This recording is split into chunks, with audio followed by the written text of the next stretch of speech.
السلام عليكم ورحمة الله تعالى وبركاته، والصلاة والسلام على أشرف المرسلين. مرحبا بكم أخواتي على قناتي، قناة أم إكرام لتعليم كروشي. اليوم جبت معكم السفيفة هذه اللي كنت خدمت في الفيديو السابق البياس تاعها. نكمل نخدم السفيفة ونكمل نشبكوا البياس فيها اللي كنت خدمته في الفيديو السابق.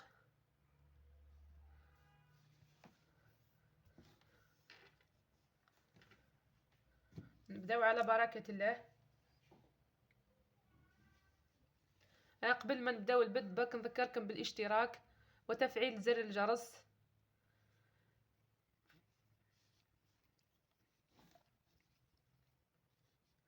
بسم الله.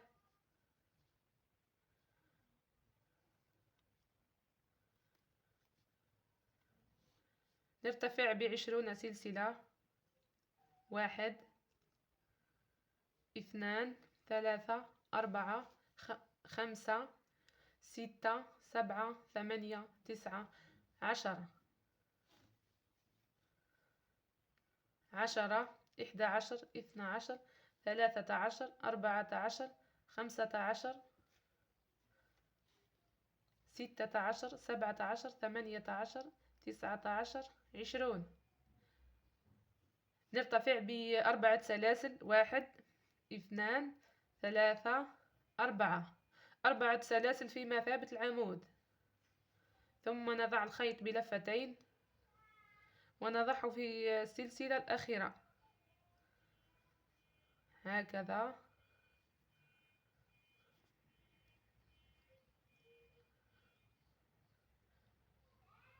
ثم نعمل 2 سلاسل. 1 2 ثم 2 أعمدة بلفتين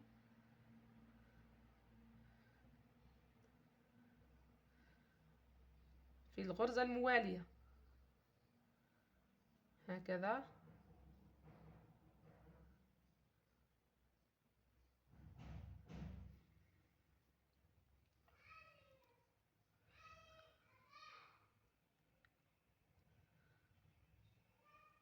ثم نعمل 14 سلسلة. 1 2 3 4 5 6 7 8 9 10 11 12 13 14.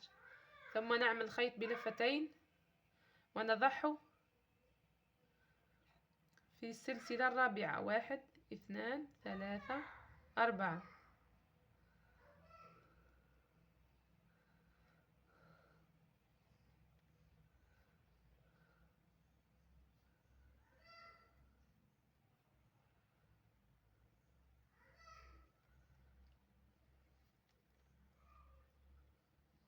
ثم 2 أعمدة بلفتين في الغرزة الموالية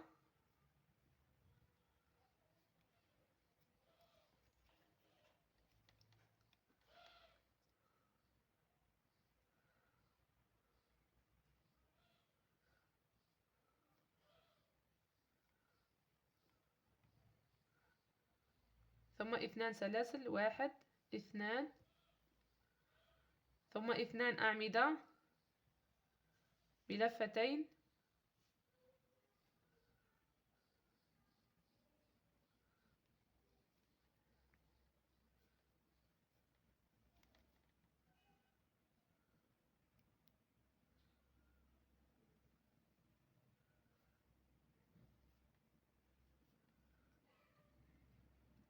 نرتفع ب4 سلاسل. 1 2 3 4.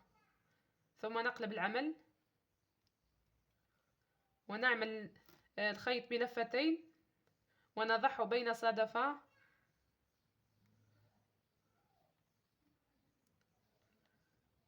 اثنان أعمدة هكذا. ثم 2 سلاسل. 1 2 ثم 2 أعمدة بين الصدفة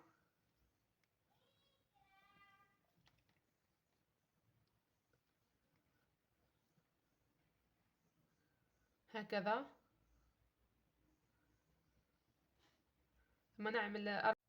ثم نعمل 14 سلسلة. 1 2 3 4 5 6 7 8 9 10 11 12 13 14. ثم نلف الخيط بلفتين ونضعه بين الصدفة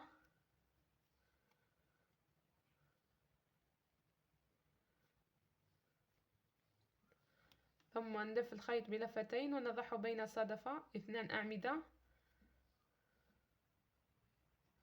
هكذا، ثم 2 سلاسل،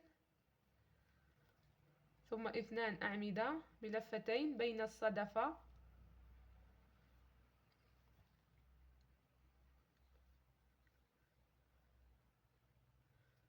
ثم نضع سلسلة واحدة ونعمل عمود بلفتين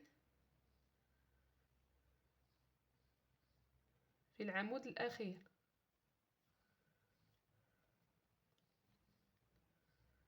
هكذا، ثم نرتفع ب3 سلاسل 1 2 3 4، ثم نقلب العمل ونعمل 2 أعمدة بلفتين بين الصدفة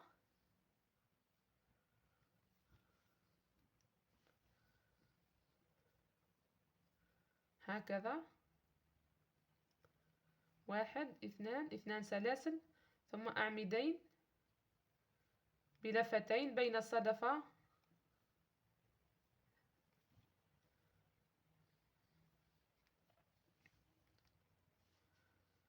ونعمل 7 سلاسل 1 2 3 4 5 6 7 ونعمل غرزة حشو هكذا،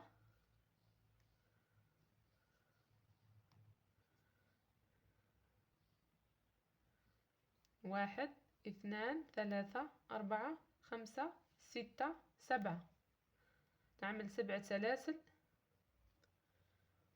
ثم 2 أعمدة بلفتين بين الصدفة